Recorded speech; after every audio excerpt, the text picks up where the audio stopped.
Hi, I'm Larry Young from Emory University in Atlanta, Georgia in the United States. And I'm in the Department of Psychiatry there. And I have been studying for the last 20 years the neurobiology of social relationships. What makes mothers want to take care of their babies? What makes us fall in love? And it's difficult to understand the brain mechanisms in humans uh,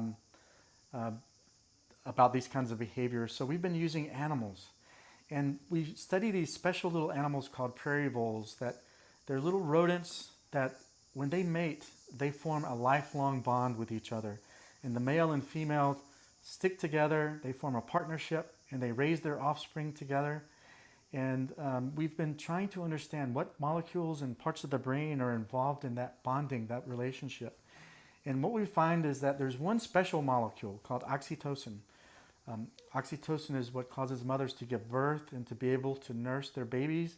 But oxytocin is also what makes the mother bond with the baby. And we find that oxytocin is also what causes couples to bond, partners to bond. We think it's at the root of love. And actually, we've been studying how this molecule acts in the brain, what parts of the brain it's involved in. And we find that it's not only involved in formation of love, but it's also involved in the sort of depression that we feel when we're away from our partner. It's also involved in our desire to want to console our partner, to make them feel better when they're stressed. And all of these studies have been done in voles, but you might ask, what does this have to do with people? And actually, because of our work that was started 20 years ago, people from around the world have begun to ask, what does oxytocin do in people? And there's very good evidence that this molecule is also involved in making us be attracted to our lover, finding our partner more attractive, wanting to stay with our partner. Also for parents to want to nurture their offspring and to interact and engage with their babies.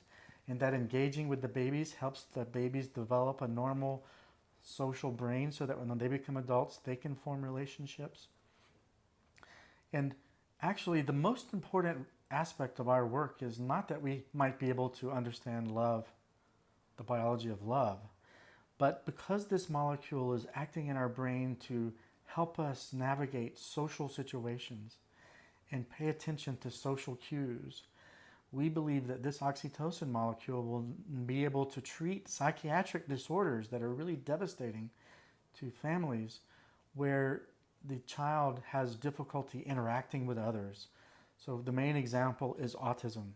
And now there are clinical trials happening around the world based on the work that we've done in mice and in voles that are showing that oxytocin or activating the oxytocin system in some way can have some beneficial effect on social functioning in disorders like autism.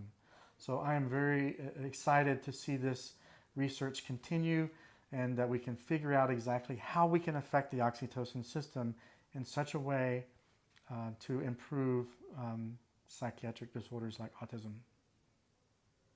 Thank you.